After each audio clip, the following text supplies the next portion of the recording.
इस कार्यक्रम के प्रायोजक है कृषि एवं किसान कल्याण मंत्रालय, भारत सरकार।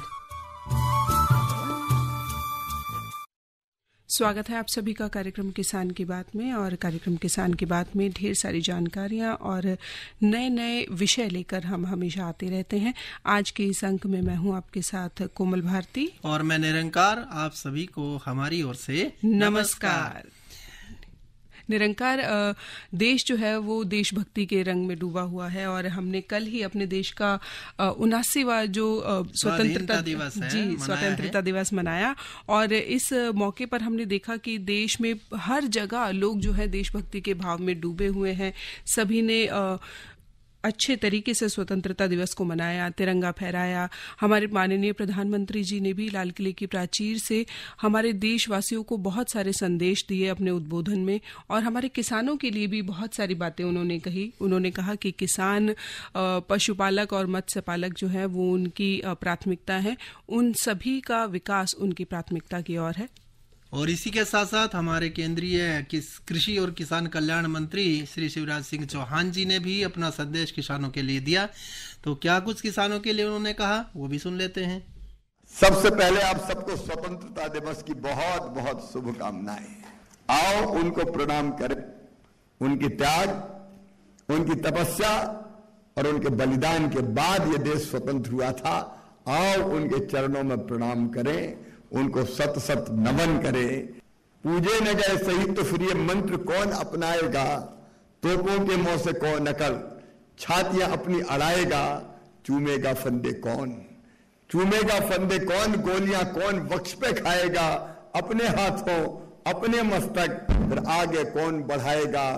पूजे न गए शहीद तो फिर ये बीज कहां से आएगा, धरती को मां कहकर माटी माथे से कौन लगाएगा। आजादी के बाद देश की सीमाओं की सुरक्षा करते हुए वो रणमौकरे, हमारी सेना के वीर सैनिक आपकी और भारत माता की रक्षा करते हुए अपनी जिंदगी कुर्बान कर दी, अपने आप को न्यौछावर कर दिया। मित्रों, प्रधानमंत्री जी ने क्या कही, स्वदेशी अपनाओ। जो चीज बाहर से आती है, विदेश से आती है, वो चीज हमारे देश का पैसा विदेशों में ले जाती है। रोजगार वहां बढ़ते हैं, अर्थव्यवस्था उनकी मजबूत होती है। किसान भाइयों, कितनी चीजें विदेशों से आती है, क्यों विदेशों से आना चाहिए? क्यों भारत में बनी चीजों का उपयोग हमें नहीं करना चाहिए? मैं आज भावुक होकर आपसे कह रहा हूं, अगर हमारे गांव के आसपास बनी, गांव में बनी, गांव के आसपास बनी सेल्फ हेल्प ग्रुप जो चीजें हमारी बहरें बनाती, वो चीज है अपने जिले में बनी चीज, अपने प्रदेश में बनी चीज, अपने देश में बनी चीज खरीदेंगे तो हमारे लाखों लाख लोगों को रोजगार देने का काम हम ही कर देंगे। खरीद के हम ही कर देंगे हमारे भाइयों को। हम दुनिया को परिवार मानते हैं, वसुधैव कुटुंबकम का भाव हमारे मन में है। यूके से हमने समझौता किया बराबरी का। हमारे देश के किसान भाइयों, बिना ड्यूटी के, टैक्स के हमारी कृषि उत्पाद कई चीजें अब इंग्लैंड जाएंगी, ये समझौता किया, बिना टैक्स के जाएंगी। किसान भाइयों, कृषि मंत्री होने के नाते मैं आप सबकी तरफ से भारत के प्रधानमंत्री नरेंद्र मोदी जी का अभिनंदन करता हूं। उन्होंने कह दिया कोई समझौता नहीं ऐसा जो किसान के हितों के खिलाफ जाएगा। कृषि विभाग ने ताकत के साथ अपनी बात रखी कि कोई ऐसा समझौता नहीं जो हमारे किसान के हितों को प्रभावित करें। हमारे किसान, हमारे पशुपालक, भैंस पालने वाले, गाय पालने वाले, हमारे मछुआरे, उनके हित सर्वथा सुरक्षित रखे जाएंगे। राष्ट्र हित सर्वोपरि, भारत माता सबसे पहले, राष्ट्र प्रथम, बाद में और कोई। एक बात और कही आज कि सरकार फाइलों में नहीं, जनता की जिंदगी में दिखनी चाहिए। पहले ग्रामीण विकास विभाग के अधिकारियों के साथ मैंने मीटिंग की, अभी कृषि विभाग के हमारे दोनों प्रमुख इनके साथ बात कर रहा था, विभाग के साथ फिर मीटिंग करूंगा मैं। फाइल में नहीं, जिंदगी में दिखनी चाहिए का मतलब क्या है? खाद आ रहा है, लेकिन किसान तक ठीक से जा रहा है कि नहीं जा रहा है? हर योजना का लाभ ढंग से कैसे किसान तक मिले, कैसे किसान तक पहुंचे? फसल बीमा योजना सरकार ने कमाल किया है, लेकिन अगर फसल खराब है तो फिर राहत की राशि मिलनी चाहिए। और जो कई तरह के सुधार किए हमने, क्रॉप कटिंग एक्सपेरिमेंट अब केवल फसल काट कर नहीं होगा, सैटेलाइट वेस्ट रिमोट सेंसिंग के माध्यम से किया जाएगा, ताकि कोई बेईमानी ना कर सके किसान के साथ। जिसको नुकसान हुआ है उसको नुकसान की भरपाई हो। नकली खाद, नकली पेस्टिसाइड, इनके खिलाफ कार्रवाई का अभियान चल रहा है।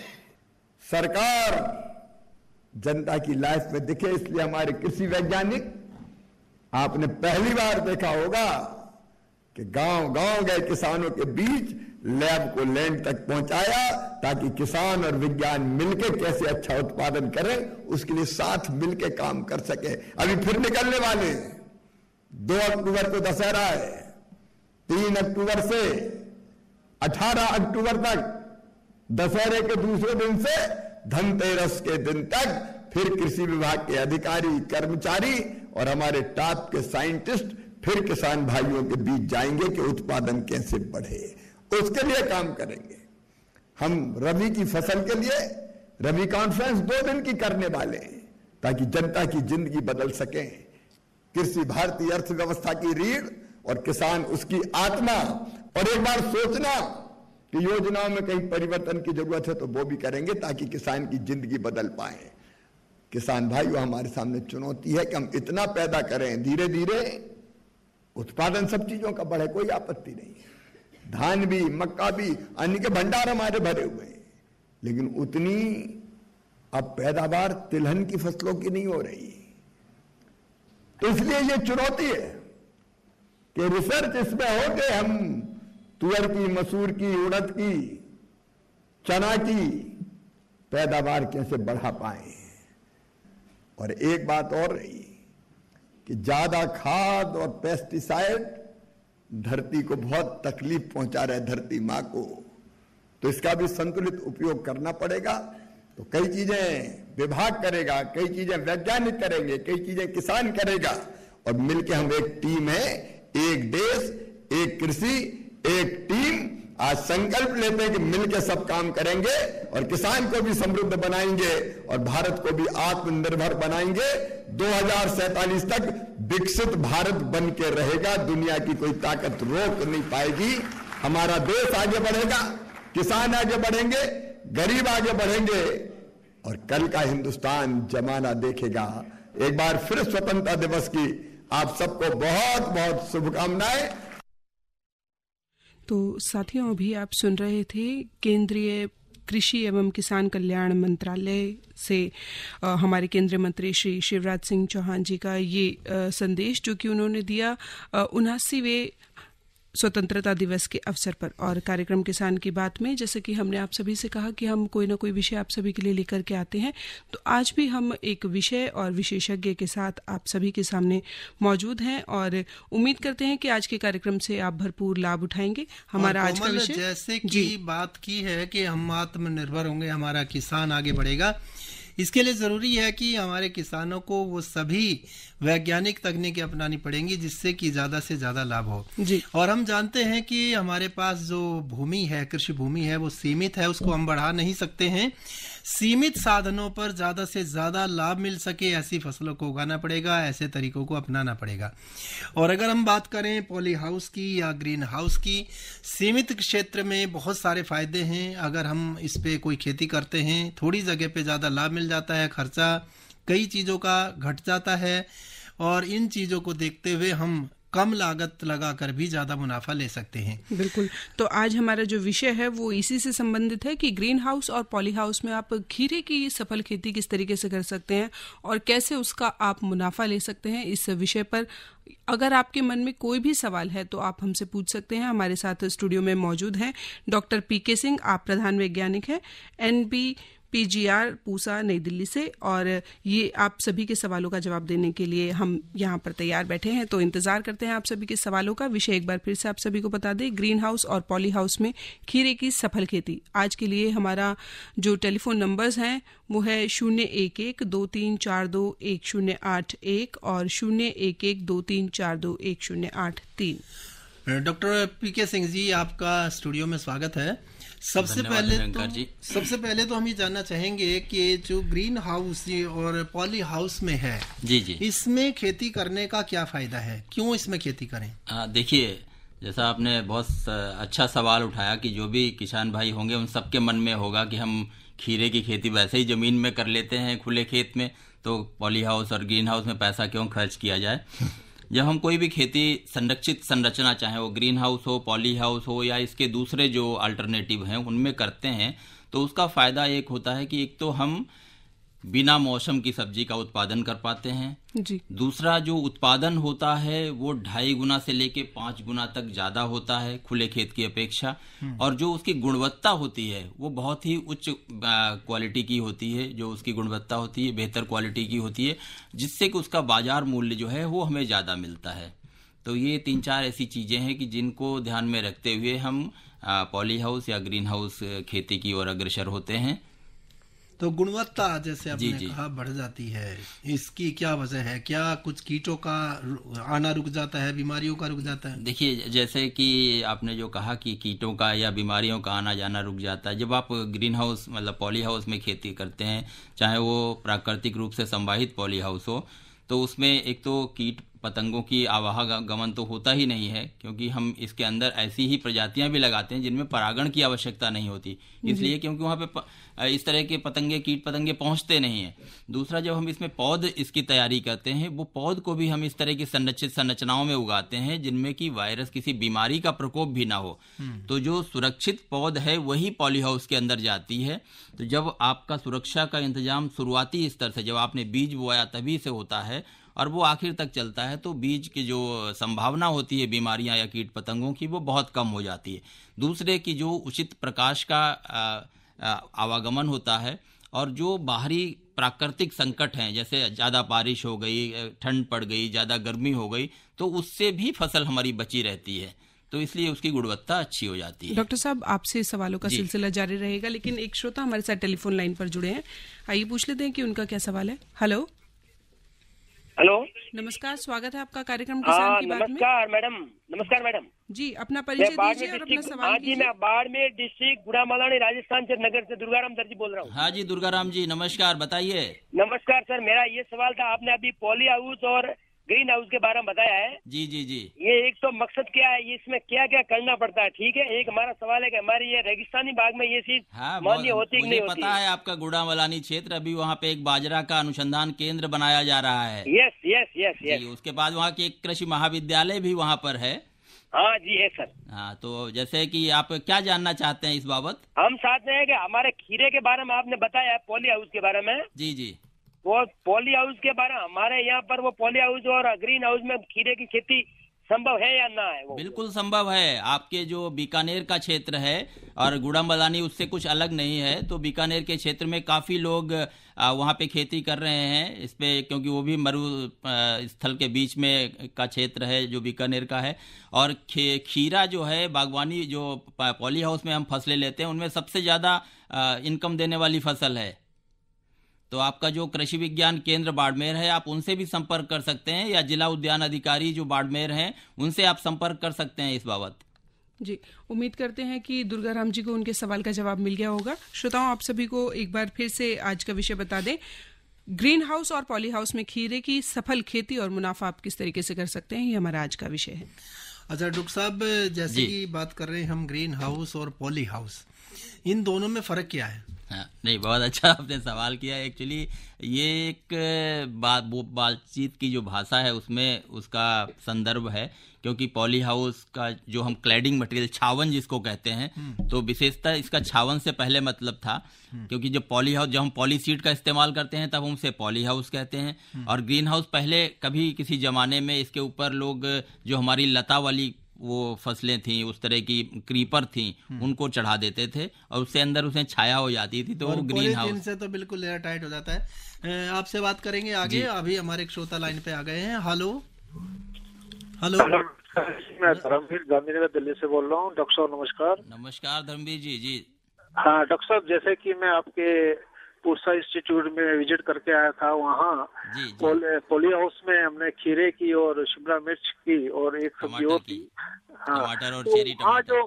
वहाँ जो हमने खीरे की जो वहाँ फसल देखी, वो खीरा चाइनीज खीरा बताते हैं, वो चाइनीज खीरा था, उसके अंदर बिल्कुल बीज नहीं था और बहुत बिल्कुल आपकी बात मैं समझ गया है आपके पूसा में। मैं आपकी बात समझ गया, आपको बताता हूँ। कुछ लोग उसको चाइनीज खीरा कहते हैं, कुछ लोग उसको यूरोपियन खीरा कहते हैं, लेकिन ऐसा कुछ नहीं है। कुछ लोग विदेशी खीरा भी कहते हैं, लेकिन ये एक अलग तरह की प्रजातियां हैं जो केवल पॉली हाउस में ही लग सकती हैं। बाहर लगने को मना नहीं करेगी कि मैं नहीं लगूंगी, लेकिन इनका उत्पादन केवल पॉली हाउस में ही संभव है, क्योंकि इनमें नर फूल नहीं आता है। तो ये जो जो हर्माफ्रोडाइट या गाइनोसियस हाइब्रिड्स होते हैं, तो गाइनोसियस पार्थिनोकार्पिक हाइब्रिड हैं ये, और इनका हमारी एक प्रजाति है दिल्ली पूसा पार्थिनोकार्पिक 6, उसका बीज जो हमारा सब्जी संभाग है भारतीय IRI के अंदर, वहां से आप प्राप्त कर सकते हैं। जी, उम्मीद करते हैं कि इन्हें भी अपने सवाल का जवाब मिला होगा। डॉक्टर साहब, हम बात कर रहे हैं खीरे की खेती की, पॉली हाउस में और ग्रीन हाउस में किस तरीके से इसका फायदा लें। तो क्या कोई खास किस्में हैं या कौन कौन सी किस्में, या इस समय हम कौन सी किस्में लगा सकते हैं? कोमल जी, आपने बहुत सही सवाल किया जी। एक्चुअली पॉली हाउस में जो भी मुख्यतः 3 किस्म फसलें लगती हैं। पहला तो खीरा है, दूसरा टमाटर है और चेरी टमाटर या टमाटर कहें, और तीसरा जो है वो रंग बिरंगी शिमला मिर्च। और इन तीनों फसलों के जो प्रजातियां हैं वो अलग हैं। उनको आप खुले खेत में लगा सकते हैं, लेकिन उनकी अनुशंसा नहीं की जाती लगाने के लिए। और जो खुले खेत की प्रजातियां हैं, उन प्रजातियों की अनुशंसा पॉली हाउस के अंदर नहीं की जाती है। कई बार किसान भाई हमारे ऐसी गलती कर देते हैं कि वो खुले खेत की फसल जो किस्म है उसको पॉली हाउस के अंदर लगा देते हैं। तो इन तीनों फसलों में जो पॉली हाउस की वैरायटीज हैं वो बिल्कुल अलग है। उदाहरण के लिए मैं आपको जैसे खीरा की बात करें, तो बहुत सारी जो अंतर्राष्ट्रीय कंपनियां हैं वो इनका बीज बेचती हैं, लेकिन भारतीय कृषि अनुसंधान संस्थान IRI पूसा नई दिल्ली की भी कुछ प्रजाति हैं। एक जैसे DPC 6 मैंने बताया, दिल्ली पूसा पार्थिनोकार्पिक हाइब्रिड 6, तो उसको ले सकते हैं। एक ही यही प्रजाति है, एक हाइब्रिड और दूसरा भी है, उसको ले सकते हैं। इसके अलावा विभिन्न जो निजी कंपनियां हैं उनकी प्रजातियां हैं, उनको ले सकते हैं। यहाँ पे मैं किसान भाइयों को दूसरे जो फसलें हैं उनकी भी बात बता देता हूँ। जैसे अगर आप टमाटर की किस्में लगाना चाहते हैं जी, तो उसमें दिल्ली अपना पूसा प्रोटेक्टेड 1 करके एक किस्म है, उसको किसान भाई लगा सकते हैं। पूसा कॉकटेल है, और चेरी में पूसा गोल्डन चेरी 2 है, पूसा चेरी 1 है, पूसा रक्षित है। इस तरह की तमाम किस्में उपलब्ध हैं जिनको किसान भाई ले सकते हैं और लगा सकते हैं उनको। एक और श्रोता लाइन पे आ गए हैं। जी जी जी, हेलो जी जी बताएं। हाँ जी, नमस्कार, स्वागत है आपका कार्यक्रम में। क्या सवाल है आपका, और पहले परिचय दीजिए। नमस्कार सर जी, नमस्कार, बोल रहा हूँ जिला सोनीपत से। जी जी, ये सर जी मुझे ये जानना है, जैसे ये अभी ग्रीन हाउस और पॉली हाउस के बारे में बता रही थी सर। जी जी, तो ये पॉली हाउस तो ठीक है, ये पॉलिथीन वगैरह में होती हैं। जी जी, थोड़ा सा शॉर्टकट में ये बता पाए तो ग्रीन हाउस को कैसे करें, और जो कीड़े वगैरह लग दोनों एक ही चीजें हैं, दोनों एक ही चीजें हैं। कहीं उसको पॉली हाउस कहते हैं, पहले उसको ग्रीन हाउस कहते थे, क्योंकि वहाँ जो ऊपर का छाजन है, जैसे इसमें पॉलीथीन लगाते हैं ना। पहले क्वेश्चन हो रहा है सर जी, जैसे जो मुझे सुना है कि एक बेल वाला टमाटर आया हुआ है। जी जी, तो वो मुझे मिल नहीं रहा है। तो आप पूसा संस्थान में आ जाएं और वहाँ पे जो संरक्षित खेती का केंद्र है वहाँ से आप उसकी पौध ले सकते हैं। इस समय पौध उपलब्ध है। ठीक है डॉक्टर साहब, एक और श्रोता हमारे साथ टेलीफोन लाइन पर है। जी जी, आइए पूछ लेते हैं कि उनका क्या प्रश्न है। हेलो हेलो हेलो जी, नमस्कार, स्वागत है आपका कार्यक्रम किसान की बात में। अपना परिचय दीजिए और अपना सवाल कीजिए। नमस्ते, मैं प्रकाश जांगड़ बोल रहा हूँ, राजस्थान से, जयपुर से। जी, अपना सवाल। मैं डॉक्टर साहब को भी नमस्कार करता हूँ। नमस्कार प्रकाश जी, नमस्कार, कैसे हैं आप? हाँ बढ़िया बढ़िया सर, बढ़िया। बताइए क्या सवाल है आपका? सर मैं ये पूछ रहा था कि अपने जो पोली हाउस है इसमें एक तो खीरा ही हो सकता है या अन्य सब्जियां भी हो सकती हैं, और ये 12 मास हो सकती हैं या मतलब कोई एक विशेष मौसम होता है इनका, और इस पे कितनी सब्सिडी गवर्नमेंट से मिलती है? प्रकाश जी, जयपुर वाले अगर ये बात पूछें तो ठीक नहीं है। जयपुर के पास बस्ती के इलाके में आसपास लोग उसको मिनी इजराइल कहते हैं। एक ही जगह पे आपके यहाँ पे लगभग 500 एकड़ में पॉली हाउसेस बने हुए हैं। आप तो चलिए मैं फिर भी बताता हूँ आपको। जो सब्सिडी की बात है, जो भारत सरकार की तरफ से योजनाएं चलती हैं उसमें 50% भारत सरकार देती है, लेकिन विभिन्न राज्य सरकारें, चाहे हरियाणा है, पंजाब है, राजस्थान है, उत्तर प्रदेश है या कोई और दूसरी राज्य सरकार है, वो लोग भी 10% से लेके 25% तक अनुदान राज्य सरकारें देती हैं। आप अपने जिले के जिला उद्यान अधिकारी से मिलें और वो सारी चीज आपको कैसे लगेगा उस इस बाबत बताएंगे। आप कोई भी फसल इसमें पूरे साल ले सकते हैं। खीरे की 3 फसलें होती हैं, एक तो अभी लगती है और 3.5 महीने बाद खीरे की फसल खत्म हो जाती है, दूसरी लगा सकते हैं और उसके बाद फिर तीसरी फसल लगा सकते हैं। टमाटर और शिमला मिर्च की एक फसल लगती है जो लगभग 10 महीने 11 महीने तक चलती है। बिल्कुल। तो जैसा कि आपने बताया कि बेमौसम भी हम इसमें सारी फसलें ले सकते हैं, तो किस प्रकार की व्यवस्था इसके अंदर करनी होती है? अच्छा, बेमौसमी फसलों के लिए देखिए, पॉली हाउस है तो कई तरह के पॉली हाउस होते हैं। जो किसान अपनी सामर्थ्य के हिसाब से उसको कितना पैसा खर्च करना है उस तरह के पॉली हाउस की संरचना वो बनाता है। बेमौसमी फसलों के लिए हम यहाँ पे किसान भाइयों को रिकमेंड करेंगे कि वो लो टनल्स के लिए जाएं। लो टनल बहुत सस्ती होती हैं, लगभग 7-8 रुपए प्रति वर्ग मीटर उस पर खर्चा आता है।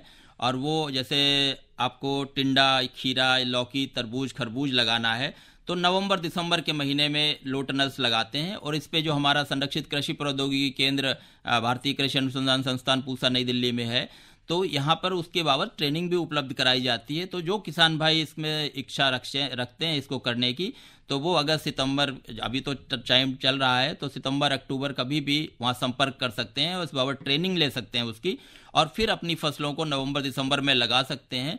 और ये जो फसलें हैं वो लगभग 35 दिन पहले जो आप दूसरी फसल उसके साथ की मुख्य सीजन में लगाएंगे, उससे लगभग 35 दिन पहले ये फसल आपकी बाजार में आ जाती है, तो आपको बहुत अच्छा मुनाफा इससे प्राप्त होता है। जी डॉक्टर साहब, एक और कॉलर हमारे साथ जुड़े हुए हैं, लगातार श्रोता हमारे साथ जुड़ रहे हैं। बहुत अच्छी बात है। तो हेलो, नमस्ते। नमस्कार, स्वागत है आपका कार्यक्रम किसान की बात में। अपना परिचय दीजिए और अपना सवाल कीजिए।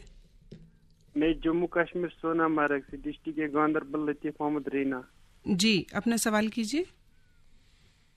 सर मेरा तो ये सवाल है, जो खेती बाड़ी में हम यहाँ खीरे बनाते हैं उसमें वो फंगल इन्फेक्शन होता है।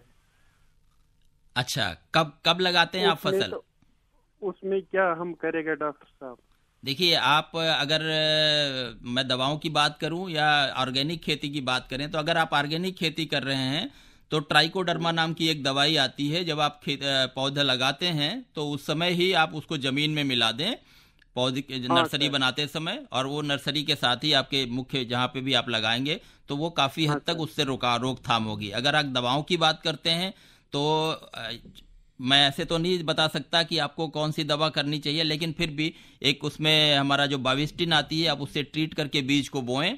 और जब आपके पड़ोस में जो भी आपका नज़दीकी कृषि विज्ञान केंद्र है, जब वो बीमारी आती है तो उसके कुछ सैंपल्स वहाँ के जो आपके प्लांट प्रोटेक्शन एक्सपर्ट हैं उनको दिखा के एक बार उनसे फिर संस्तुति ले लें। जी, उम्मीद करते हैं कि ये जो कश्मीर से हमारे श्रोता हमारे साथ जुड़े, इन्हें भी इनके सवाल का जवाब मिल गया होगा।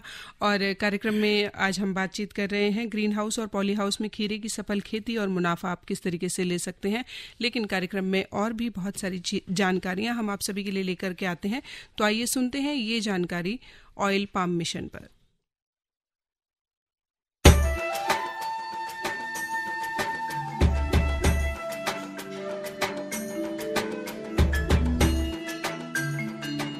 ये जो हरे भरे पेड़ और उन पर लगे गुच्छेदार फल दिखाई दे रहे हैं, ये वास्तव में हमारे किसान भाइयों के आर्थिक और सामाजिक जीवन में सुख समृद्धि के रंग भरने की क्षमता रखते हैं।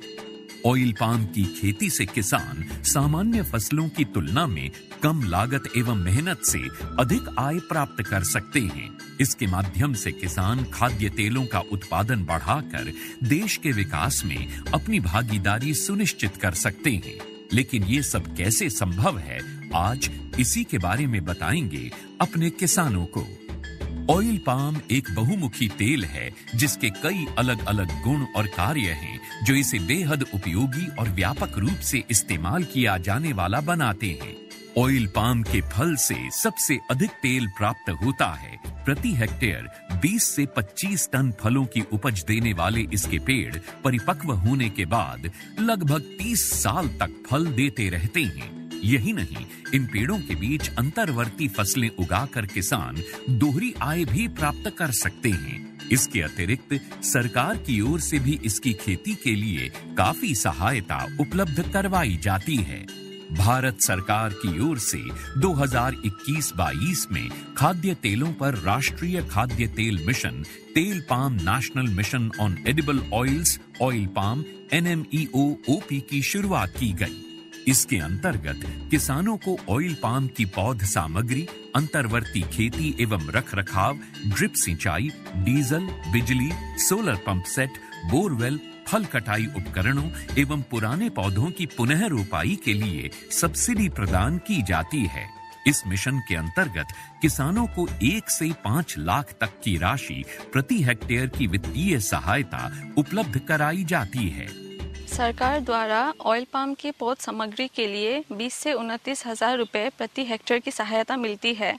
इसके अलावा भी सरकार पहले 4 साल तक 42,000 रुपये प्रति हेक्टेयर की सहायता अंतर्वर्ती फसल एवं रखरखाव के लिए भी मुहैया कराती है। इस मिशन के अंतर्गत ड्रिप सिंचाई के लिए 30,000 रुपये प्रति हेक्टेयर की सहायता अतिरिक्त दिया जाता है। साथ ही किसानों के लिए फसल कटाई मशीन और ट्रैक्टर ट्रॉली की खरीद के लिए भी सहायता का प्रावधान है।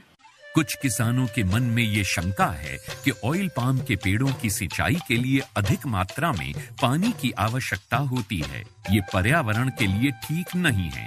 कुछ ये भी कहते हैं कि ये धरती के उपजाऊपन के लिए भी हानिकारक हैं।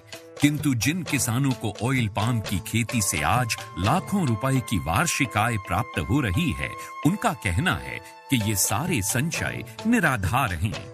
ऑयल पाम का खेती में दान और गन्ने से कम पानी लगता है। इसमें गवर्नमेंट का तरफ से ड्रिप सिंचाई के लिए पैसा भी दिया जाता है। मैंने 2015-16 से ऑयल पाम की खेती की है और इससे पर्यावरण को कुछ नुकसान है ही नहीं।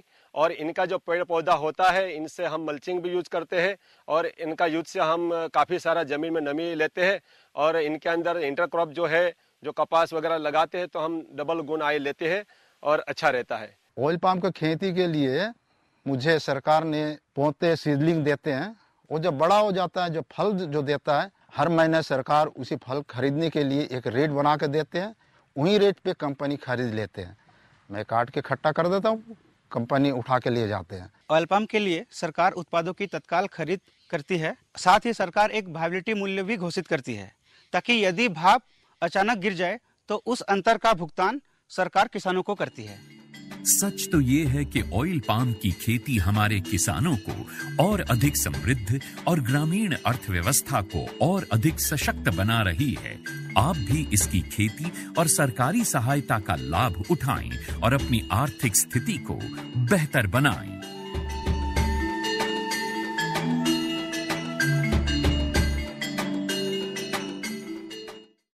डॉक्टर पीके सिंह जी हमारे साथ बने हुए हैं, लेकिन समय की बात देता है, आगे हम ज्यादा बातें नहीं कर पाएंगे क्योंकि समय समाप्त होने को है। सभी से इजाजत चाहेंगे। आप सभी श्रोताओं को नमस्कार।